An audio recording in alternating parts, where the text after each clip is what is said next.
all well. I'm so excited about today. My name is Holly Fulger, and I'm an actress and writer and producer. And now I'm the founder of the nonprofit True Beauty Discovery. Now that you know a little bit about what we're doing and about me, I say we get started with Olympian Priscilla Frederick-Loomis and hear what she has to say. Priscilla,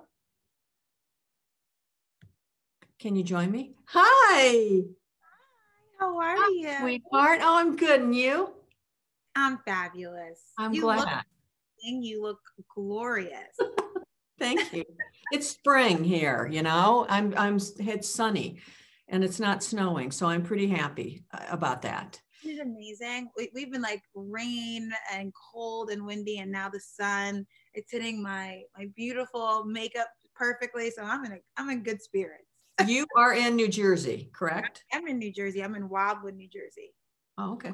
Yeah, I'm way all the way down in Jersey. Yeah. Yeah. Well, I want to explain how I came to know you to the audience.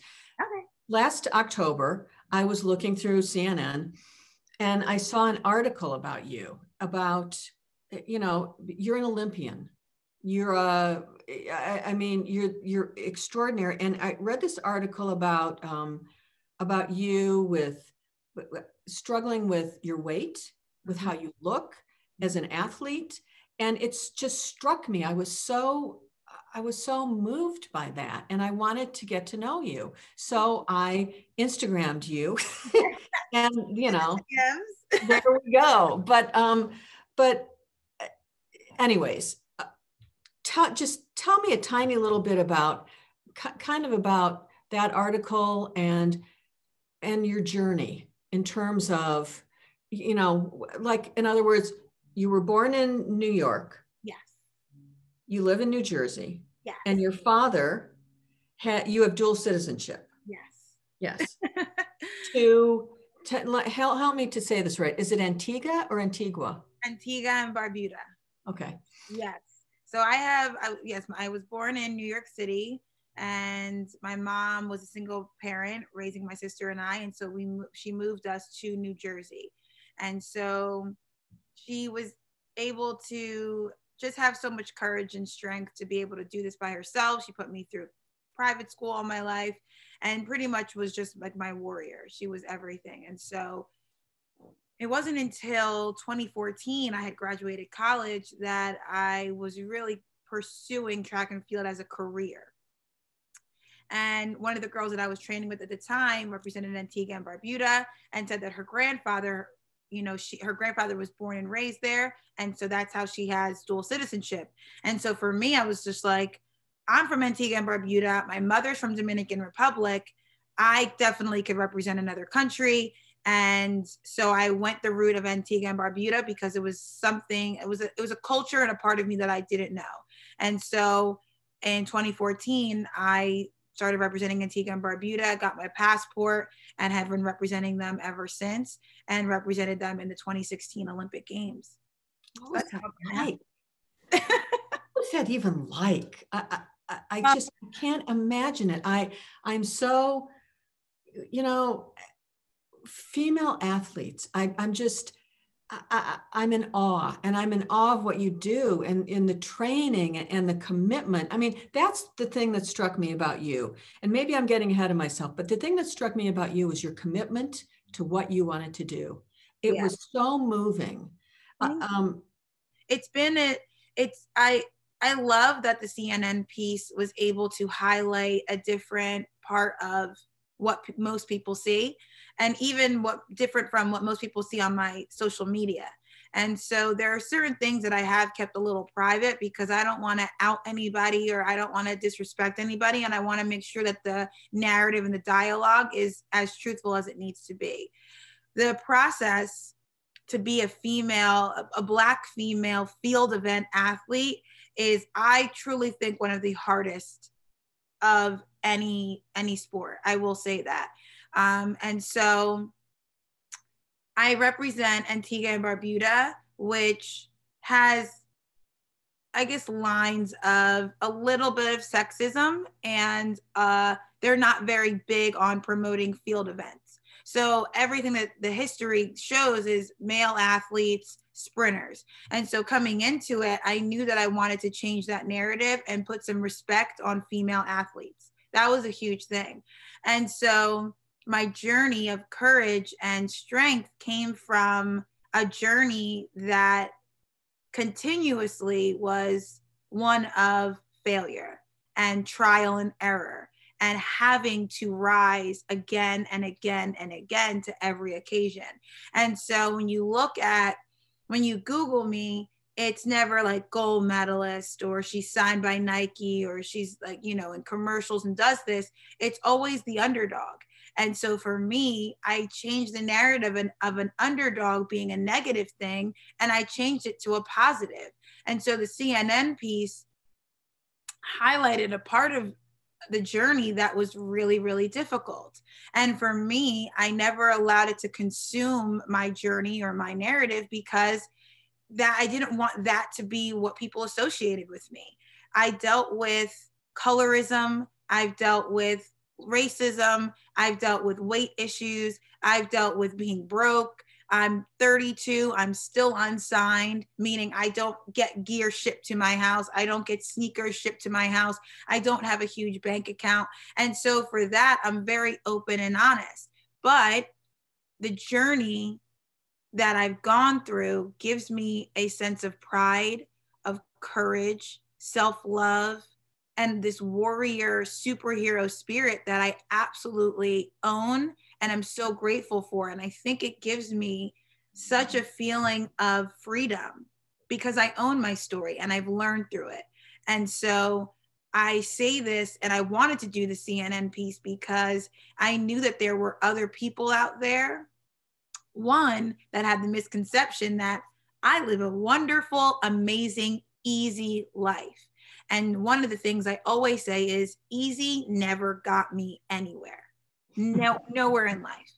And so I work very hard for what I've accomplished. I haven't won, a gold medal at the Olympics, but my gold medals come from my truth and people learning from my journey. And so I'm very, very grateful and humbled that you saw that and were inspired to reach out to me, because that means that my true story is what's getting me most recognition. And that's something beautiful in itself. I was so moved by it. And I was so, first I saw, I looked at the pictures that were in the article and you're this gorgeous, stunning athlete who has this story I'll tell you a little bit about the story to the audience. Okay. One of the things that you do to supplement your income, because, competing for Antigua and Barbuda, sorry. I went to a track meet and it was a big track meet. They said Antigua and Barbados. So trust, you're doing a lot better here. That's but the stipend you get, or the amount of money that you get as an athlete is not, it's not the same. It's $1,000 a month. So there you have it. And so the way you've supplemented your income is to start a cleaning business. I've started many businesses. The two that became successful were my cleaning business and my eyelash business. So my cleaning business actually started right after the Olympics, and my eyelash extension business started before the Olympics. And so I knew that, again, I changed my narrative because I couldn't continue to feel bad for myself. I couldn't continue to say, woe was me. I was tired of my own little pity party. And I said, I need to change this. I need to be the change that I need to see. And so I started my eyelash business because, as you guys can tell, I love eyelashes. It is my calling in life. And so I did it. And back then, we're talking 2013, 2014. This was a time where it was so new. There was no certificate or license. So I bought the kit. I started practicing. I started practicing on friends and family. And then I just got good at it and opened it in my mom's basement where I was living. And so I did that for a while. And then, of course, I got concerned about insurance. And if God forbid something happened to somebody's eyes or somebody got allergic, and I was like, nope, we're done. And so then another, life, little roadblock came in, and I had to leave my mom's house, and I moved in with my former coach. And I realized, okay, I need to start up again. I got to figure out another way. And I love to clean. I absolutely love cleaning. I have OCD, and I'm so proud of it because it's amazing. I love my craziness. I do. And so I said, all right, what can I do that I can afford to do? And so I went and I got my bucket and I got my cleaning supplies. I spoke to probably about 10 people and said, if you had a cleaning lady, what would you expect from her? And why did you fire them, or why do you keep them? And the biggest thing was, my cleaning lady isn't that great, but she doesn't steal. Okay, that's the only reason you keep her? Yeah, because I can trust her in my house not to steal. So I said, all right, perfect. And so I led with the Olympic thing. And I said, hey, I'm an Olympian. You can Google me and find out where I am. So trust shouldn't be an issue. And I love to clean. So it was word of mouth. I went out, started cleaning, and that was it. And so it's always been word of mouth through my clients. I went and did the old school, printed out flyers, put them in mailboxes. I probably did over like 400 homes in different areas, not one callback. And somebody found me through a high jump clinic that I was at and said, we heard you have a cleaning business. I said, yes. So I got them. They recommended me to somebody. Somebody else found me through Facebook. I went to high school with them. They hired me. They, put me on to 2 other people. And so the business kind of grew. And I gotta say, it was one of the hardest things I've ever done. I was cleaning at, 7:30, 8 o'clock in the morning until about 12, 1 o'clock. And then I would go right to train for another 3, 4 hours. And then I would come home and I was just beat. And I would just do this every single day to try and make sure that, because again, I was also trying to be smart with money. I'm trying to learn and educate myself on how to save and what I need to save for. And so it's supplements, it's gear, it's sneakers, socks, sports bras, tights, it's, coaching fees, it's gym fees, it's gas. It was everything. I paid for everything myself. My mom, thank God, is over the top with motherhood. And she would be like, I'm going to cook you dinner. I'm going to make sure. And so, dealing with that, but I was trying to save so I could move out. I was, 25, 26, 27, living at home. I was like, I need to get out. Like, I have to be an independent woman here. And so there were things like that I was doing. I would take odd jobs, helping somebody, out with their business. I was doing everything and anything possible. I was coaching on the side. I took a full-time coaching job as a head coach at my former high school. I was hosting private clinics. I was doing everything to make sure that I could make a way. So the hustle and the grind, that's on me. I can definitely claim that. It's just, that is inspiring to me. I don't even think inspiring is the right word. It doesn't seem enough, because as an actor, I know that level of commitment when, when you just, it's one of those things. It's just, I'm an actor, and it's, what you do is incredible as well. And at least for me, I guess, in the sense, I was training for this one day, and I have to give you so much respect, because what you do it's for the love and the passion, but you have to be as resilient and as strong as an athlete. And so I give you so many props and kudos and praise, because what you do is absolutely phenomenal, and you radiate strength. I absolutely love that about you. And so I will give that love right back to you. Oh, thanks, Priscilla. So the training schedule. Yes. Are you on one now? So as of right now, not many people know. I've shared a little bit of my story, but I got COVID in January, and I got hit hard with COVID. It was a thing that nobody really expected. They said, you're an athlete, you take care of yourself, you'll be fine. and I've been having massive chest pains ever since. So I went to see a cardiologist, and it was through, again, me coming out and publicly saying I had COVID, I can't train, this is my life right now. And so somebody saw the article that I did, a local article in New Jersey, and they reached out and said, hey, can we help you in any way?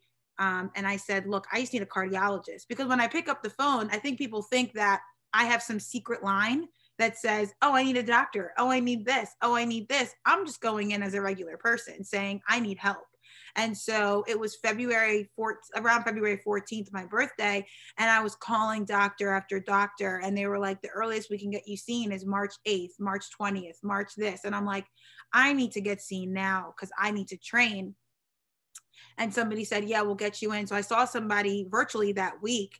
And so they had me on medication, and they got me to get blood work done and all these kinds of things. I was in and out of hospitals. I finally went to go see another cardiologist, and I kept my appointment on March 8th. And he said that I needed to get more blood work, and I needed to go get an MRI of my chest. I went and got an echo. I've gotten so many tests, and I've been in and out. I've been pricked and poked. And finally, last night, 2 nights ago, I'm sorry. Yeah, 2 nights ago, Thursday night, the doctor said my MRI results came back, and he wants to shut down my season and doesn't think that the Olympics are possible. So the thing for me is, as you guys know, Olympians will go through anything. We'll fight, we'll rise to the occasion. But when he mentioned that it's my heart muscle, and that it could potentially be fatal if I continue, that was the biggest shock. And it's something that I'm kind of numb to right now because it's so soon and it's so recent. And it's something that, honestly, I didn't think about. I never thought early retirement, being forced to retire out of my control, was even a thing. And so as of right now, my training, I've been posting because I was trying to push it. I went to my first high jump session. My heart rate was up to like 192. And I was just like, all right, I'm just going to take a step back. I'm going to give myself a couple minutes. But that's how I was going to go about training. But now that 2 cardiologists have come back and said, we need you to shut it down for 3 months. It's scary. It's very scary. Oh, honey. Yeah.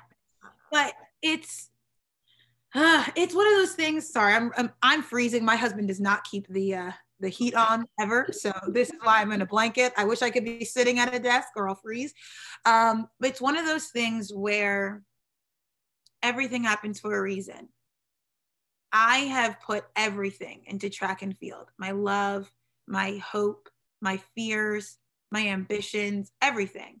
And so to not train has been very rewarding. Gave my body time to heal, gave my mind time to heal.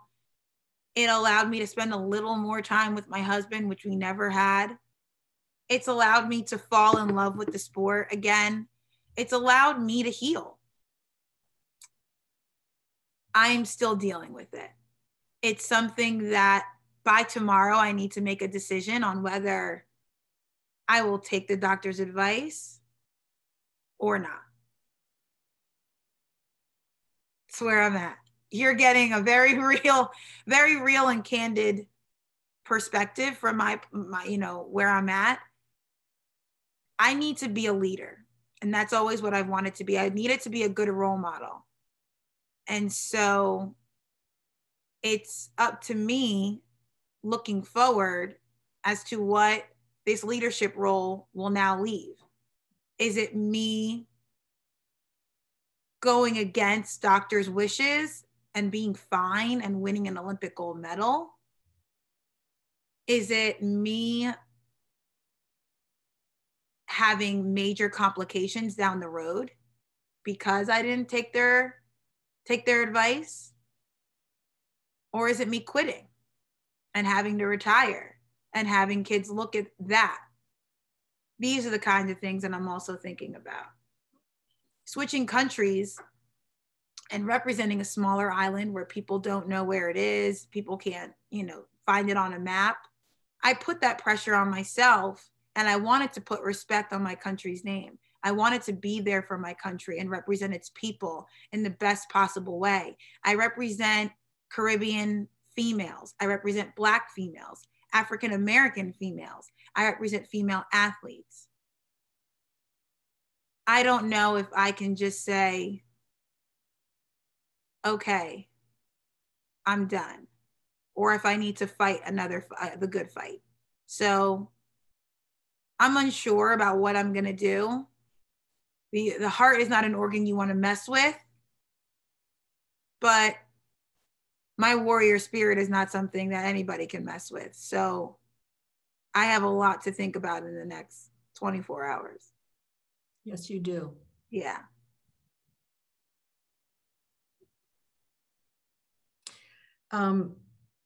Do you have role models you look up to, mentors who've helped you out, someone who you can reach out to? I mean, regarding this situation, no, not regarding this situation. When it comes to the willpower and the drive, it's definitely my mom.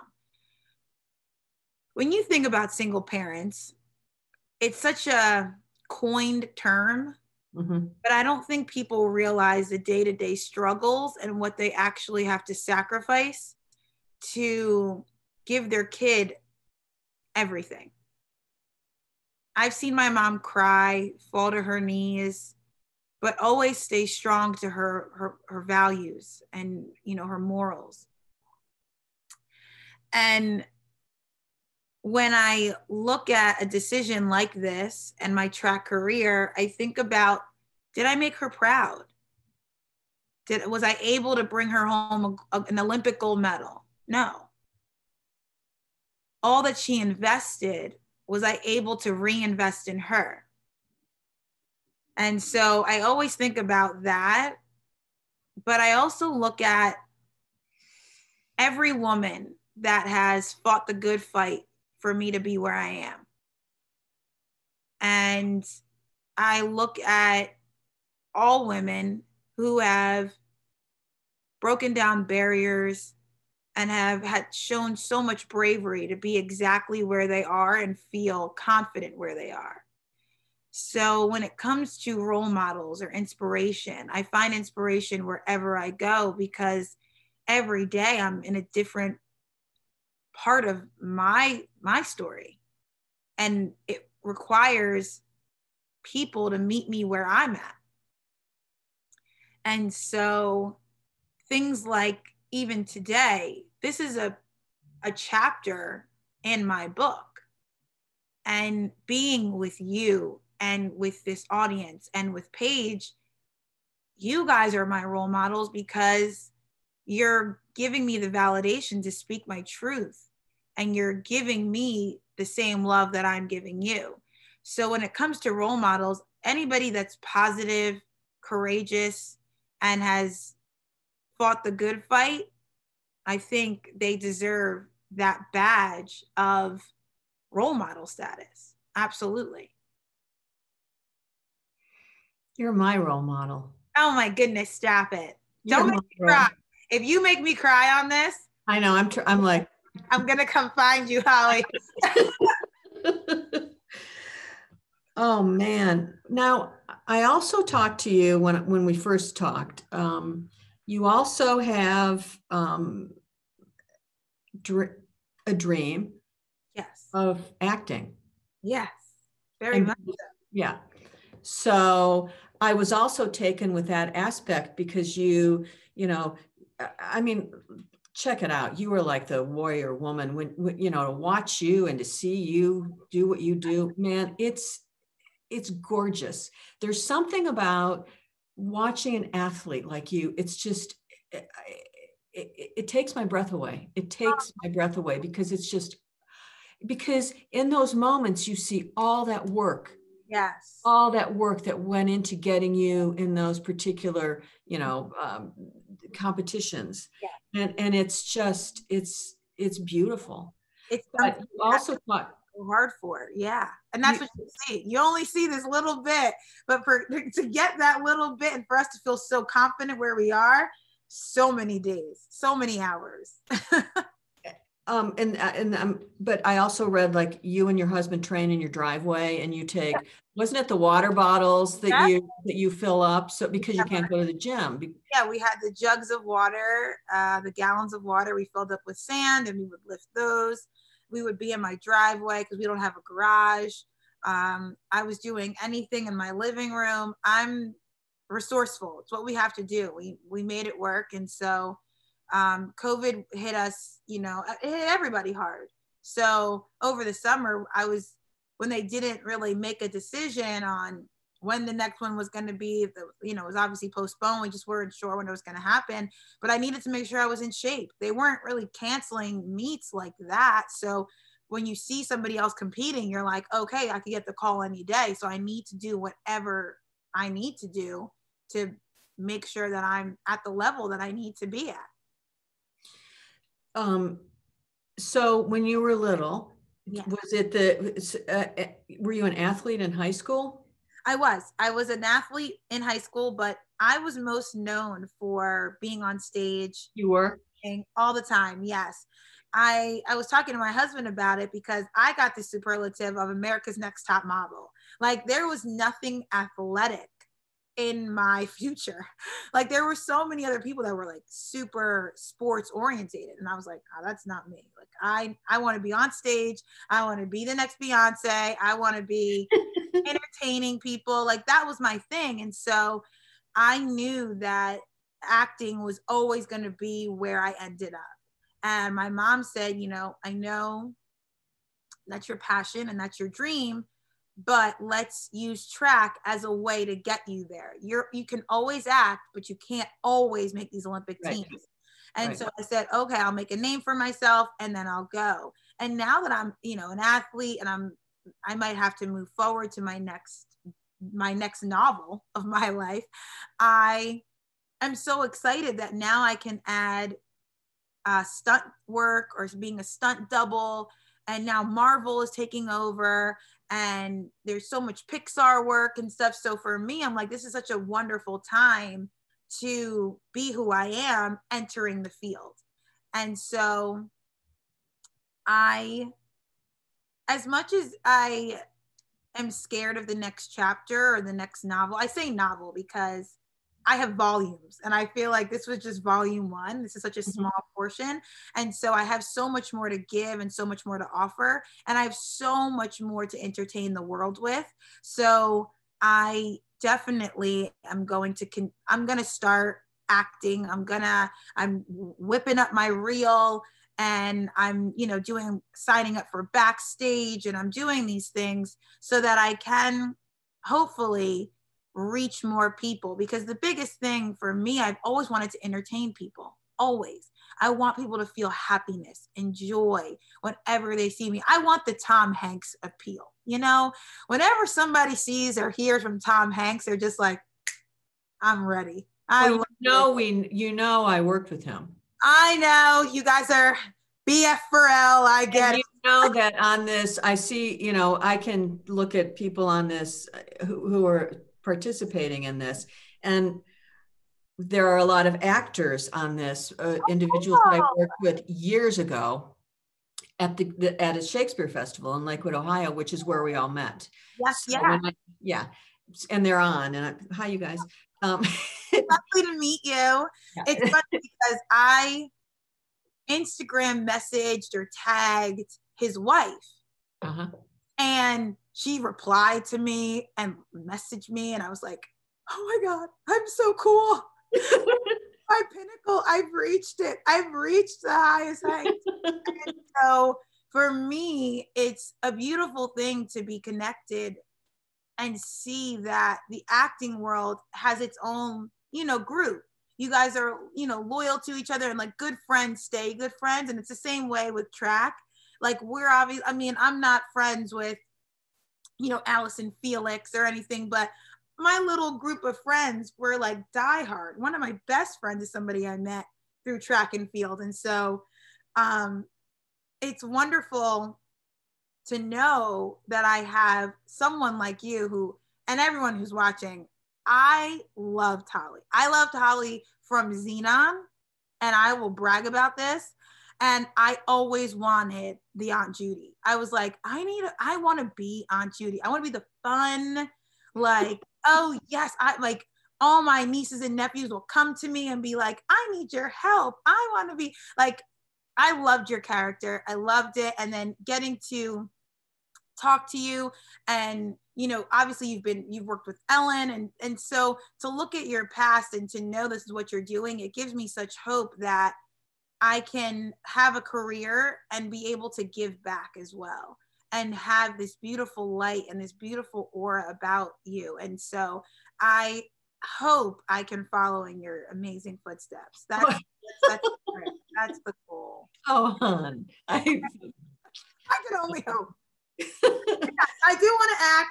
I'm sorry, I'm moving around a lot. I do want to act. This is me, guys. I'm very, very open, but I do want to act. I do want to go to stunt school.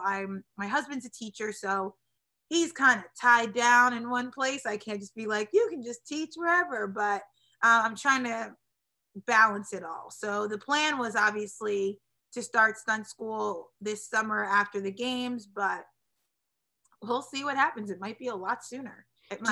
Do you think you might, I mean, if you decide to not compete, would you go to the games anyways? Would that be something that you'd want to be part of? I can, because of COVID. They're not allowing spectators. They're not allowing anybody in that kind of context. So I know, and my country would never just send me to be like, you work this hard, 5 years in, we love what you tried to do, and let's send you over. No, that's not going to happen. I won't be able to watch it because I remember watching the 2012 Olympic Games and the opening ceremony and saying, I will never be on the couch when I know I can be there.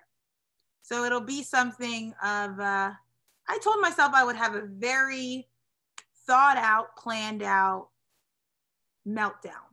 I will plan it. I will set a time in my calendar for when it'll happen, how long I'm allowed to have. But at the end of the day, I need to move forward and respect what my body's going through and say, this is for the best, and I can move forward with no regrets. I've been to the Olympics. I've been to World Championships. I've, brought home international medals. I've brought respect to my country. I've brought a lot of love to the country and myself and my event. So I have to take it like that. And I really am not trying to look at the negative. We'll see. That's what I'm trying. That's the goal. I found you inspiring when I first read that article, and in talking to you, and today, particularly today, when you've been struggling. I knew that you had had COVID, but I didn't know give you guys a little the extent to which it was. Yes, no, that's the thing. I didn't really want to, the sun is shifting, so I have to change the angle. I didn't want people to feel bad for me. I didn't want, oh my gosh, poor girl, she wasn't, like, I just feel like I didn't do enough in my sport that I wanted to. I really wanted to win more medals, be, higher ranked in the world. And at the last games, I got 28th. So I was top 30 in the world. And you would think like, that's great, but it's not enough. Unless you bring home a gold medal, it's not enough. So Priscilla, in track and field, yes, what encompasses track and field? What, you know what I'm saying? Like, track and field, is it running? Is it? There's the running events. You have sprints, which is like Usain Bolt, 100 meters, 200 meters, 400 meters. And then you have middle distance, which is like 8, the mile, the 2 mile. And then you have jumps. So you have long jump, triple jump, high jump, pole vault. You have throws, which is the shot put, the hammer, the discus, the javelin. And so for me, I do the high jump. So that's the one where you run in a J and you jump over the bar backwards. So if you guys Google me, you'll see me jumping over backwards. Yeah, that shot of you. Yeah. Yeah, that one. So, And I mean, I've been doing this since high school, you know, and so it's something that I've only known, you know, track and field. And so to some people, they really don't really know track and field. And that's something that I wanted to at least help. You know, you always want to leave your mark. You always want to leave a mark, and you want to leave it better. And I just don't feel like I did enough for the sport. And I think that's going to be like the biggest thing, because I know I have an idea of what I'm going to do and the decision I'm going to make. I'm just at this moment not strong enough to say it. I'm not strong enough to say it out loud. And so that's why I'm giving myself time. And I always thought that when I was retired, I was like, I'm going to drink a beer and have Chinese food and a donut and just live life. And I don't want any of it. I am in such a numb state that I am just trying to figure it all out. But for me, I feel like I am very hard on myself when it comes to what I've given to the sport. And I just don't think I've given anything to it. And I'm hoping that CNN piece and this piece, I hope it brings other athletes comfort to know that they can get through anything, that they can stay strong, they can be warriors, and they can do greatness if they truly just go after what they want.